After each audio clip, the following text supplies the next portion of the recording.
Hello viewers, আসসালামু আলাইকুম। আজকে রান্না করব এই মাছটি, কিন্তু এই মাছটি হচ্ছে একটা সামুদ্রিক মাছ। যদিও এটার নাম জানি না, আপনারা যদি জেনে থাকেন তাহলে জানাবেন এটা কী মাছ।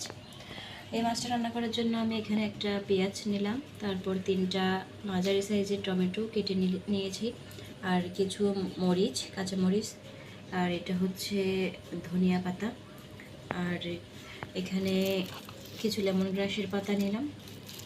এবার রান্না করব। রান্নার জন্য কী কী মশলা লাগতেছে সেগুলো এখন নিব। এই যে মাছটা আমি এখন কেটে পরিষ্কার করে টুকরা করে নিলাম। তারপর রান্নার পরে দেওয়ার জন্য ধনিয়া পাতাগুলোও কেটে নিলাম। এখানে মরিচ, পেঁয়াজ কুচি করে নিলাম, আর ধনিয়া, হলুদ, মরিচ, লবণ নিয়ে নিলাম। এবার চুলায় কড়াই বসিয়ে মাছটা রান্না করব। এই কড়াইয়ে আমি মাছ রান্না করব। কড়াইয়ে তেল গরম হতে দিলাম। তেল গরম হয়ে গেলে আমি পেঁয়াজ ছেড়ে দিলাম। মশলাগুলোও দিয়ে দিলাম। মশলাগুলো ভাজা হয়ে এলে এখানে অল্প পরিমাণ পানি দিয়ে সিদ্ধ হতে দিলাম।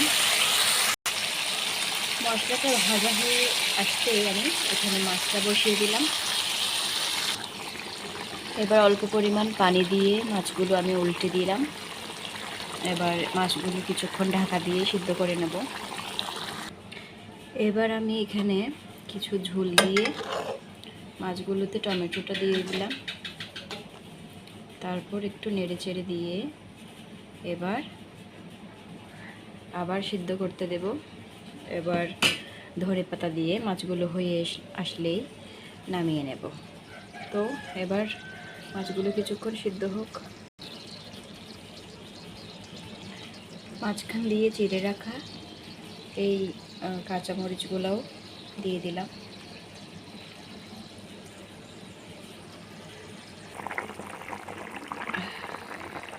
তরকারিটা প্রায় হয়ে এসেছে। আমি টেস্ট করে দেখলাম লবণের স্বাদ ঠিকমতো আছে।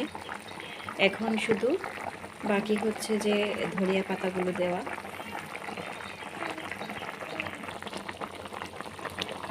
দিয়ে দিচ্ছি ধনিয়া পাতাগুলো